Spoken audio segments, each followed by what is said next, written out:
गंजाम जिला भंजनगर सार्दुल गांव में जड़े युवक को पिटी पिटी हत्या करा जायछि। चोर सन्देह युवक को बांधी पिटी थिले गां लोके। मृतक होउछन्ति कंधमाल जिलार कुरुमुंगिया गांव बानधर प्रधान। गतकाली राति गांव में 2 जण चोरी करुवा बेले जण को काबू करथिले गां लोके। परे चोर को बांधी निस्तुक माड़ मारिथिले।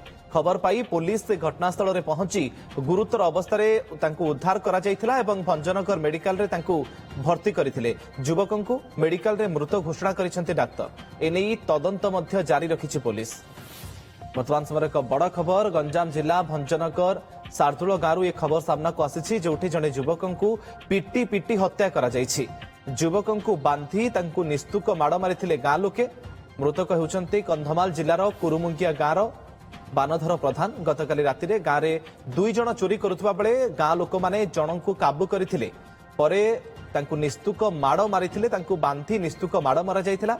खबर पाई घटनास्थल में पुलिस पहुंचवा सहित संपृक्त युवक को गुरुतर अवस्था उद्धार करी भंजनगर मेडिकल रे भर्ती करथिले एवं मेडिकल रे युवक को मृत घोषणा करिसेंति डाक्टर। लोगडा बांधी रखाई पुलिस नेले पचारे तो को गाँ सी कहला उद्योगरी पुलिस नेले कौन हेतला स्थिति कौन थिला देखिला स्थिति हेले चोरी तो हेतिला से पुरु पड़ी डेंगिरी गोड़ भाई बोली कहले ए से कणी घरटा चोरी हेछि। हां हां कौन ना घर कबर ताक दीजी। हाँ कबर फबर ताड़ी तार सब जिनस पत्र फिंगा फाड़ा करी नै जंदी और केते तार टंका कोन के सब जण को दागा धरचंदी से डेंगी जिन पड़ीला से कोड जाई पारला ने गोड़ भाई गला तार कोन छात ऊपर जिन डें पड़ला। संपर्क में अधिक सूचना पाई भंजनगर आम ओटीवी प्रतिनिधि राजेश पंडा हम सहित जोड़ी होती।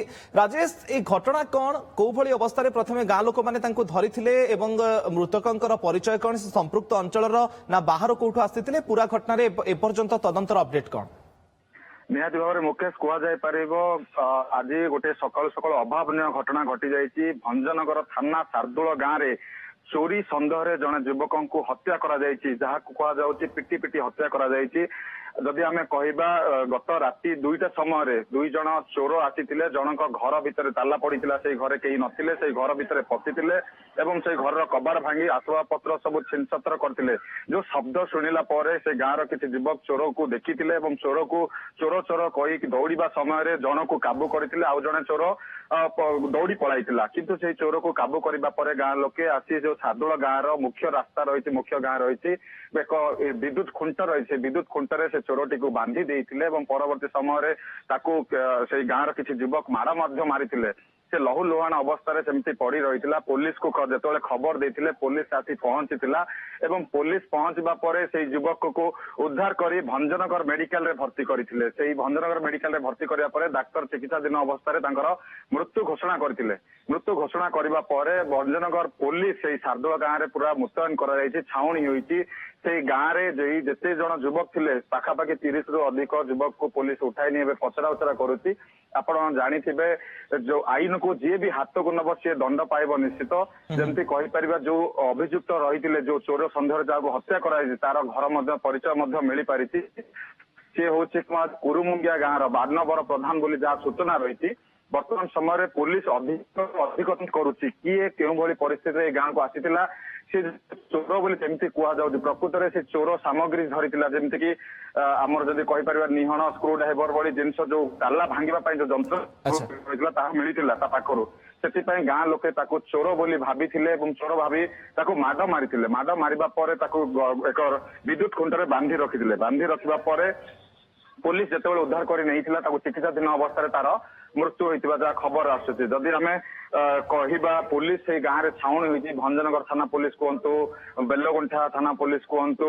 राजेश से चित्र भी आम देखु पुलिस छाउणी चित्र वर्तमान समय गाँव में स्थिति केमती रही किसी एक्शन पुलिस पक्षर नि गाँ लोके पूरा वर्तमान समय भयभीत अवस्था अच्छा पुरुष शून्य हो जाए। से गाँव युवक मानक पुलिस उठाई नहीं पाखापाखि आम जदि कहवा 30 रु अधिक युवक को उठाई नहीं जो माने से हत्या सत थे से दंड दियो बोली आमको जनगर आईआईसी जीवनानंद जेना आमको सूचना देइचंती एवं प्रत्येकटी लोक समस्त उठाई नि जो मैंने से चोर को माड़ मारी चोर माड़ मारुवा समय ठिया भिड करुले से चिन्हट कर ତାଙ୍କୁ କାର୍ଯ୍ୟାନୁଷ୍ଠାନ ନିଆଯିବ ବୋଲି ଯାହା କୁହାଯାଉଛି। ଯେମିତିକି ଆମେ ସେ ଗାଁର କିଛି ବୃଦ୍ଧ ବୟସ୍କର ଲୋକଙ୍କ ସହିତ ଆଲୋଚନା କରିଥିଲୁ, ସେମାନଙ୍କୁ ପଚାରିଥିଲୁ। ସେମାନେ କହିବା କଥା ହେଲା, ଯେତେବେଳେ ଆମେ ସକାଳୁ ଉଠିବା ସମୟରେ ପୋଲରେ ବନ୍ଧା ଯାଇଥିଲା ଚୋରଟିକୁ, ତାକୁ ପୋଲିସ ମଧ୍ୟ ପଚାରିଲା ତାର ଗାଁ କୋଉଠି, ଠିକଣା କୋଉଠି। ତାକୁ ନେବା ପରେ